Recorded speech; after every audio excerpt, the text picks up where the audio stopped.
আমারই চেতনার রঙে পান্না হলো সবুজ, চুনি উঠল রাঙা হয়ে। আমি চোখ মেললুম আকাশে, জ্বলে উঠল আলো পূবে পশ্চিমে। গোলাপের দিকে চেয়ে বললুম, সুন্দর। সুন্দর হলো সে। তুমি বলবে এ যে তত্ত্ব কথা, এ কবির বাণী নয়। আমি বলবো এ সত্য, তাই কাব্য। এ আমার অহংকার, অহংকার সমস্ত মানুষের হয়ে। মানুষের অহংকার পটেই বিশ্বকর্মার বিশ্বশিল্প।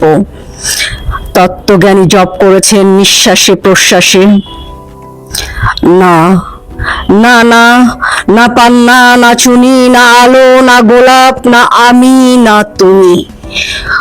ওদিকে অসীম যিনি, তিনি স্বয়ং করেছেন সাধনা।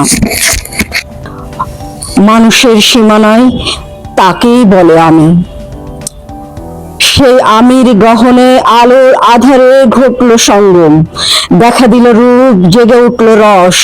না কখন ফুটে উঠে হলো হ্যাঁ মায়ার মন্ত্রে, রেখায় রঙে সুখে দুঃখে। একে বলো না তথ্য, আমার মন হয়েছে পুলকিত। বিশ্ব আমির রচনার আসরে হাতে নিয়ে তুলি, পাত্রে নিয়ে রং।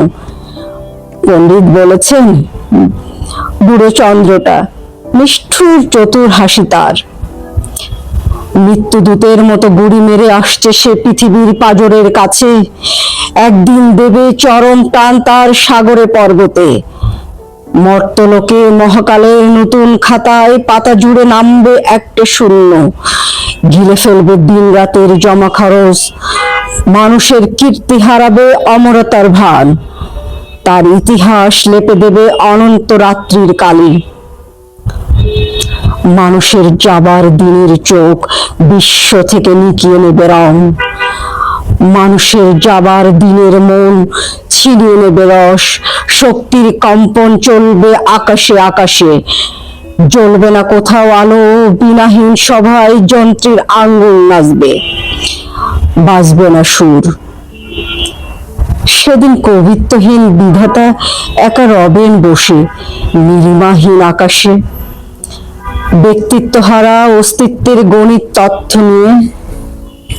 তখন বিরাট বিশ্বভুবনে দূরে দূরান্তে অনন্ত অসংখ্য লোকে লোকান্তরে এ বাণী ধ্বনিত হবে না আর কোনোখানেই, তুমি সুন্দর, আমি ভালোবাসি।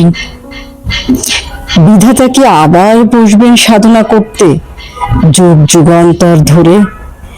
প্রলয় সন্ধ্যায় জপ করবেন, কথা কও কথা কও, বলবেন বলো তুমি সুন্দর, বলবেন বলো আমি ভালোবাসি।